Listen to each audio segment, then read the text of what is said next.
they are having some sort of hatred for the best, one of the best, later Ajumobi, that came together. And Shimai cannot be a governor of your state.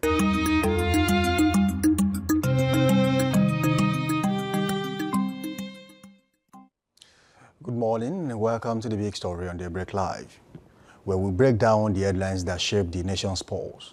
I'm Samson Balogo, and today our focus is on Rivers State. Again, a region once celebrated for its economic strength and political cohesion, now caught in a complex web of divided governance and institutional uncertainty. Our topic this morning is governance and gridlock, how political division shapes Rivers' future. The Rivers State political landscape remains a theater of tension, where executive decisions, legislative resistance, and local government power struggles collide. Just recently, Governor Siminalayi Fubara dissolved yet another board established by the immediate past sole administrator of the state, retired Vice Admiral Ibok Ete Ibas, during the 6-month period of emergency rule. In a swift move, the governor announced the dissolution of Rivers State Microfinance Agency Board, appointing Pastor Jonathan Tobin as acting managing director. Similarly, the governor also dissolved the State Pensions Board constituted by the same former sole administrator barely 6 days before he left office. According to a statement signed by the head of service, Dr. Mrs. Iyingi S.I. Brown, the board's functions have now been transferred to the Office of the Accountant General, with all assets ordered to be handed over immediately. These developments come amid renewed political maneuvers, as seen in Edo State, where the legacy group, loyal to the FCT minister Nyesom Wike, held a Congress electing new state executives. A reminder of how national and regional politics remain deeply intertwined. Only days ago, Governor Fubara, Minister Wike, and the Rivers elders, including the Speaker of the State House of Assembly, Martins Ameule, met in Port Harcourt, a gathering many hoped to ease political tensions and restore normalcy. But the lingering question remains: how far backward has the political crisis and the 6-month emergency rule set Rivers State in governance and development? And can peace talks and administrative reshuffles truly heal the cracks within a state divided by power and interest? This morning, with my guest, Honorable Mola Jaolaoye, we'll be unpacking the impact of these political divisions on leadership, service delivery, and the overall future of Rivers State. Thank you for joining us. And of course, I have with me in the studio, Honorable Mola Jaolaoye. Thank you for joining me. Thank you for having me, Samson. Good morning to you. Good morning to you, viewer at home. We are happy to be here, and thank you for listening to us and watching us. To begin with this morning, you have seen the trajectory of our political situation in Rivers State, and you have seen the trajectory of how things are currently being done. Do you think right now Rivers State governance is currently trapped in gridlock? Really, I don't think so, because Rivers State is always in the eyes of the storm all the time. And no matter action that have been taken by the state governor or probably the state of assembly or Minister Wike, is going to be subject to being X-ray, and it is going to be what people really need to discuss about.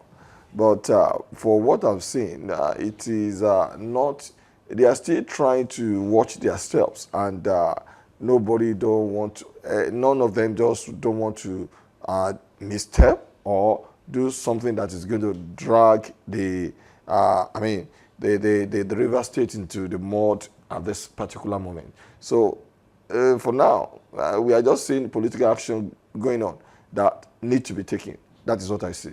Okay, what do you think is the problem in Rivers State? What do you think caused what we are currently seeing? Would you say it is personal interest, party rivalry, or institutional weakness? I don't think so, because you expected this when anytime there is a change of the button, and there is a lot of things that is going to change with it, whether we like it or not. You can see when the unelected sole administrator came to power, or constitutionally empowered, he did a lot of changes. And one wondered that he was really what he was sent to do.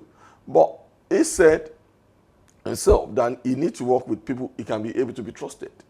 So you expect an elected governor to come back after 6 months, I just look everything to be the way it is. He's going to use his power to be able to regularize what he thinks is going to be better for him. And when you are talking about this permanent secretary, the finance, or I mean, probably those borders being rightly constituted, dissolved and constituted, these are the people he's going to work with, and he needs trust. He doesn't need to look at his back at this particular moment. And mind you, when the sole administrator was there, the legislator, I mean, the House of Assembly are not empowered to do anything. They are dissolved. I mean, they are booted out with Fubara. It is only the National Assembly that is acting in their interest. So if Fubara decided to be acting on his own interest right now, I think he deserves it, and we must give him that chance to do it. Okay, what we have just seen, the reshuffle we have just seen in Rivers State, what does it mean politically and administratively for the people of Rivers State? And of course, its governance. You are going to talk about the governor, because if the governor can be able to think he can govern accordingly, that is what is going to reflect around people of Rivers State. At least when he wasn't there, people are complaining about it. So administrator is always about criticism all the time. But now that Fubara is now there, if he really want to govern Rivers State, and he believe he can deliver to the Rivers people, I think this is the first action he needs to be taking, and he has taken it. So we just need to watch and see what is going to be the result. That is what we think it's going to be. And we have not seen Minister Wike complaining, or led State of Assembly complaining at this particular moment. But without trust, you can't govern. Without trust, you cannot even be able to, an decision, you cannot be able to deliver an decision. That is what is going on. I mean, let's talk about it. When the issue of Pengasan or Dangote was being treated, Dangote believe that he cannot work with somebody, people that thinks they are on the canopy of Pengasan. We are talking about the trust. And when the trust is lost, there is nothing that can be delivered. Okay, right now, the political scenario and the brouhaha we have seen in Rivers State, how has this lingering political crisis affected governance, particularly in areas like infrastructure, education, and social welfare? Yeah, that is what I'm saying. Even if budget is going to be tabled, whether it is going to be normal budget or appropriated budget, it is going to come from the executive. And the executive made up of those ministries that were in, the state. And that is the action Fubara is now being taken. It is what is going to be able to reflect on what is going to be able to table to the State of Assembly. The State of Assembly are just to vet. They are going to vet. They are going to know whether what they are doing is right or wrong, or probably places that are necessary to need to be adjusted. And this is what Fubara is now doing. Is making sure that those that is going to work with, and those who are going to be able to help Rivers State, when you are talking about infrastructure or any infrastructure development is going to be based on what budget encompass. So now we are not talking about what Fubara is now doing. It is what is going to help the governance and development of Rivers State. So it is now left the State of Assembly to know what they are going to do, whatever that is brought to their table. Now, handover notes can be regarded as a manual, just like you bought a new vehicle and then you are given a manual. Oh, this is how you can operate your new vehicle. That's just like what handover notes mean to governors. He received handover notes when he was being sworn in the year 2023 when he took over. Now he got another handover note from Ibokete Hibas just after his 6-month suspension elapsed, and of course he's back. Do you think he's more or less like a newly sworn-in governor at this time? It's not. It is quite unfortunate that what happened. And when you are talking about handover notice, it is normal. It is official. Whether you are going to be there when the person came in, we have seen what happened in your state in the past, whereby all the former governors that left has to do handover note. It is normal for them to be present when the newly governor is going to be sworn in. And it is just handover note is an official thing. Whatever Ibas does, even like Ibara believe that some things has been done wrong, probably there are some misappropriation when you are talking about the money of River State. The sole administration is covered. It's covered. It cannot be probed at this particular moment because any action being taken by him is subject to National Assembly the veto or the instruction of the National Assembly. So everything has to do with the National Assembly. So for him to have given Fubara, Fubara is not going to be happy no matter what I would look at it. But there is nothing he can be able to do. And overnote is just an official document that is normal for any newly sworn in governor, or even when you are talking about administration of different, it doesn't need to be elected post, even if it's in a company. If an head is going head is leaving, handover note need to be left, given to the incoming one. So we are still going to, it is still, there is time for us to know what Bara is going to, but I know he's boiling right now. He needs to say some things, but he doesn't want to inflate the tension. Okay, right about now, would you say Rivers people are beginning to lose interest and, of course, losing focus as it stands due to the power tussle between the political elites in the state? What is happening right now has to do with the great expectation of people. I think when the tension was on, a lot of people are happy. Even the media house is being bubbling all the time. But now the tension has been dosed a little bit. So what people are expecting is not what they see. But for now, we just have to take our eyes off them and leave them to be able to govern River State. That is what we are expecting. Okay, in a situation where political loyalty often overshadow competence and continuity, do you think development is achievable? Yes. Now, that is why people need to know who they are going to vote for. It is not only going to be about party. We have to think about the people, because Nigerians are so engrossed when you are talking about non-political party, despite the fact that we know that all those non-political parties have their membership drive that can be able to help them to win election. But we must look beyond that. Even people that are being guided by Godfather, sometimes they can do better. They can do good. For those who doesn't have any strength attached to them, you expect them to act autocratic, or to govern in an autocratic manner. The reflection of it is in our state, as an example. Because when you see a one-man show, development is always regressive, because it seems as nobody is going to be able to challenge them. People just need to know that if they want governors to be on their toes all the time, they must, even if they vote for a governor, they must vote for different political party to make up of the state of assembly. It's only then that we can be able to enjoy governance, and people can be able to see a lot of things being delivered. Some say civil servants are more like torch bearers for political office holders, elected political office holders in the states. More like, oh, they tell them where to go, this is how we do things. But then let's go to River State and talk about civil service and bureaucracy played during this whole crisis in the last 6 months. Do you think they were neutral actors, or they were caught in the crossfire of the political control? They are not. That is why you see all the held coming in, whether Ibas, the former Sole Administrator, changes the administration. He knew that those on ground will not make anything to work for him. He needs to change people that think he's going to be loyal to him. That is why you see the power play. And I keep telling people, they just always focus on the politician. They never want to talk about the civil servant. The civil service are the powerful element. They knew how the government is being run, and they knew where they can be able to derive their own largesse. When you are talking about the money that belongs to the state. So the burden lies on them.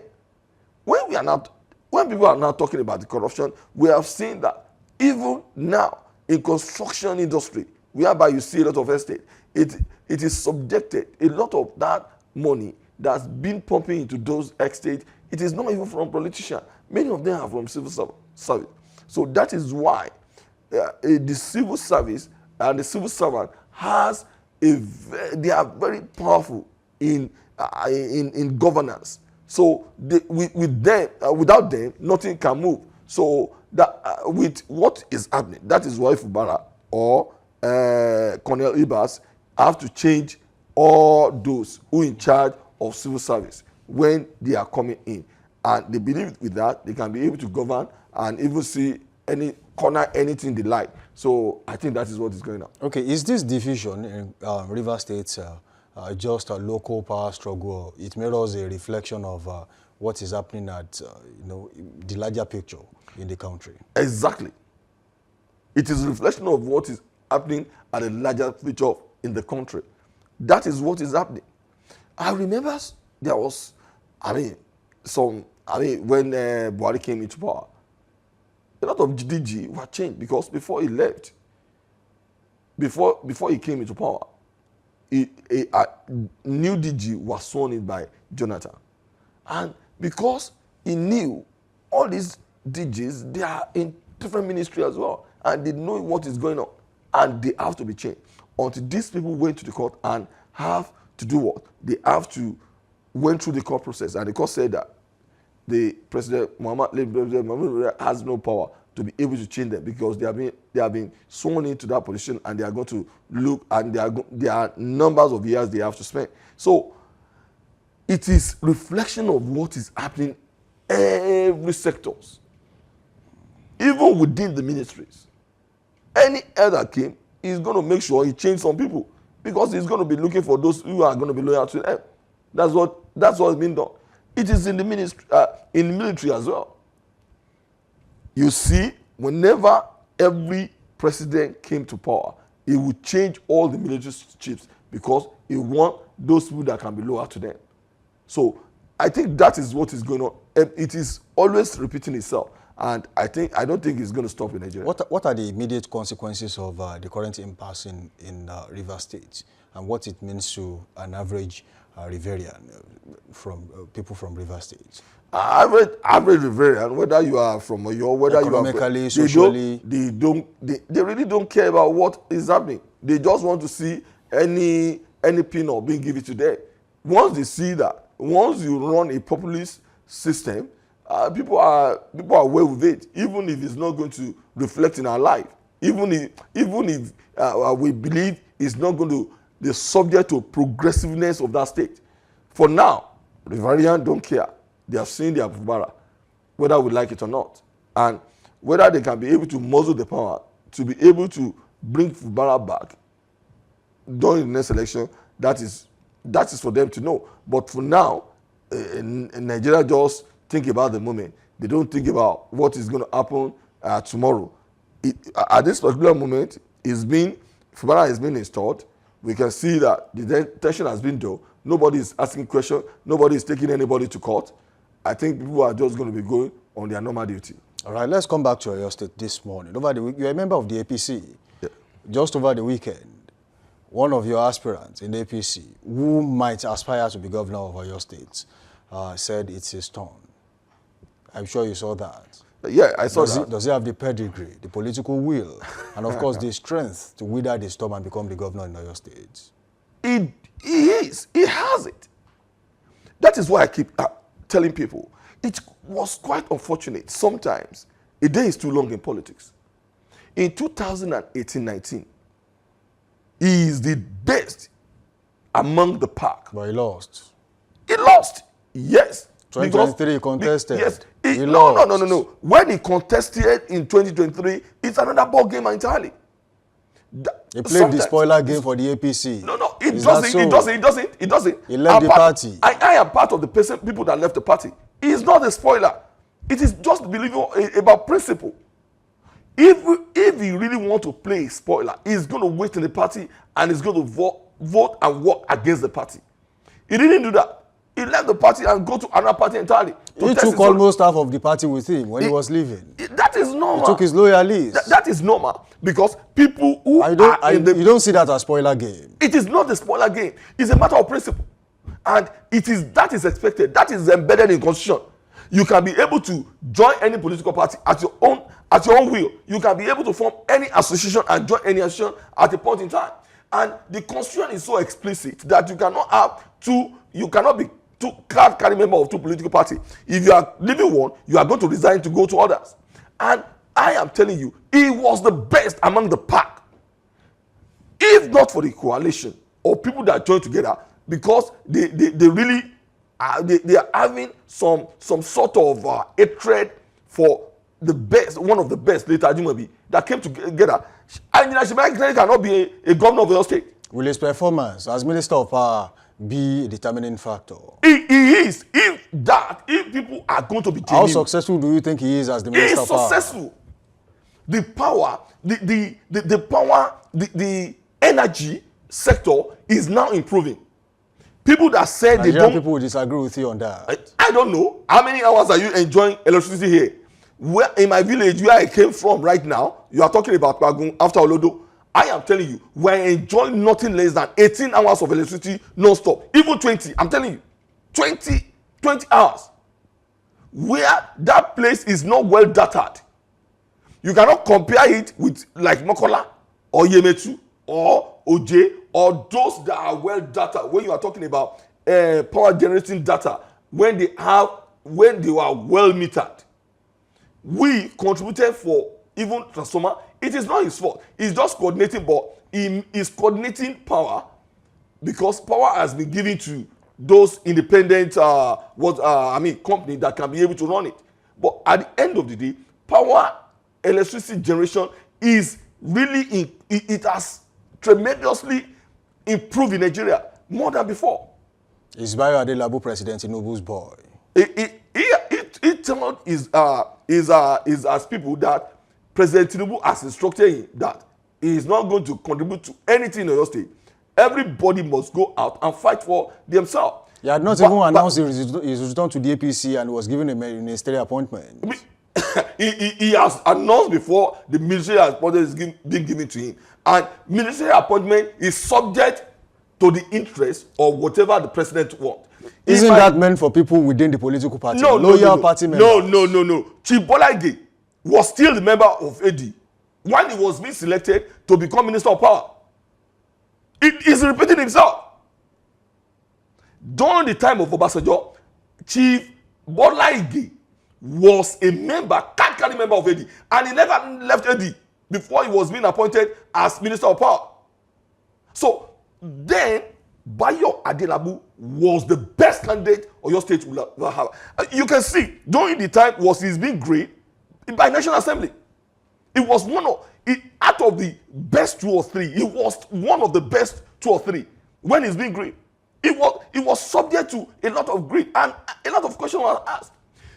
When he was revealing how Nigeria can be better, do you know what the senator did? They said, would they reserve it? They are going to talk to him in a private because he's analyzing everything in scientific analysis. So if you can have that kind of man in the shadow of power in your state, he's not going to be tried by error. Will his closeness with the president make his getting the ticket in the APC a smooth sail? I told you, he said to his people that the president has told him that he must go and work. It is not a free meal. Over the weekend, he gave 12.5 million to APC media, and the PDP are gog about it. They are saying, "Look, he's buying them over." Is that the case? Are you going to tell me? Are you going to tell me? You know when you were there. There was you took part of the money. Yeah. There was a media house you are when I was being given a bag of rice that was given to all media houses in our state. I never even knew. It was given to media houses to share to the Nigerian people. No, for you. That was the case. Are you not Nigerian? We shared it. Are you not Nigerians? That was the case at the time. Are you from Togo or are you from Benin Republic? Because when media houses were given, it is not only that. You are talking about League of Man. You are talking about all those. You are talking about Christian body. You are talking about whether NBA. Apart from the party members, unlike others who never even share a grain of rice. I wrote in my Facebook handle, we didn't even see what was given to our state. It was kept, and when you are complaining about the North federal constituencies being won by PDP. When all of you were on the field, I knew you even you would have been given some bag of rice from our governor as well. I don't know. Now, let me ask you this question. 2027 is fast approaching. Yeah. With the current situation in the country and the PDP not backing down, they had their Congress and it was peaceful. And that means that if there's a consensus candidate, there might be no crisis. Will your party be able to conduct free and fair primaries? We are going to conduct free and fair primary. But when you are talking about the Congress, I'm not going to assure you that there is not going to be fracas.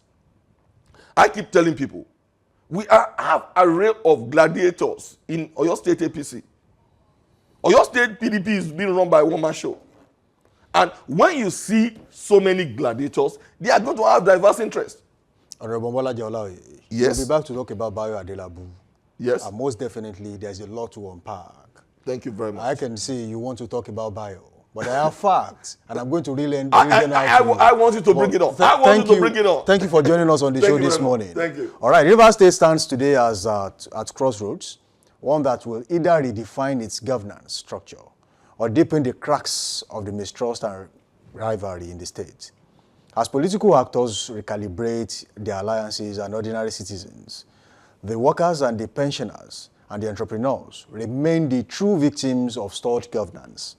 When the state can rise beyond the partisanship to restore confidence and continuity in governance remains to be seen. Now, that's the big story on Daybreak Live this morning. I am Sam Sibalogun reminding you that democracy only thrives when leadership and loyalty serve the people, not personal interest. Let's go on a quick break. And when we return, Trend Watch is up next. We'll be back.